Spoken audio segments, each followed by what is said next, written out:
سلام دوستان، هیله مند یم چې روغ جوړ به یو ځل بیا درته په اسانه راځي کلاس کې ښه راغلاست یم. نن ورځ موضوع مو ده د جذري لومړۍ درجې مجهوله جذري معادلو حل.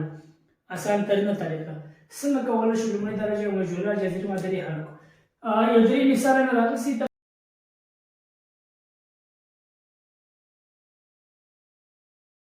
تقریبا سره ورته وي. جذر د یو جمع ایکس پر یو سل نهه شپېته مساوي کېږي لس پر دیارلس.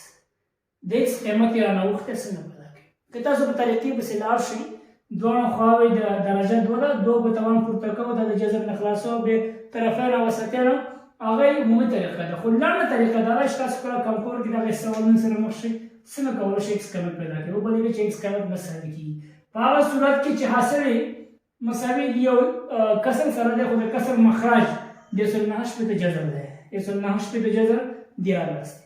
موږ داسې لیکو چې صورت مربع منفي د مخرج مربع دیارلس مربع صورت مربع لس مربع څو کېږي سل منفي دیارلس مربع یو سل نهه شپېته دا څو راځي منفي نهه شپېته. د ایکس قیمت څو راووته منفي نهه شپېته. اسان ترین طریقه دلته راشئ دلته ایکس قیمت مساوي کېږي صورت مربع پنځلس مربع منفي دولس مربع. تر ټولو اسانه طریقه ده صورت مربع منفي د مخرج مربع.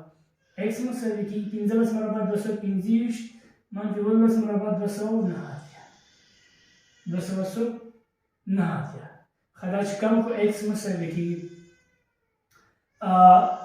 د پنځلس نه چې نهه کم شي د نهه نه چې پنځه کم شي څلور صحیح شو.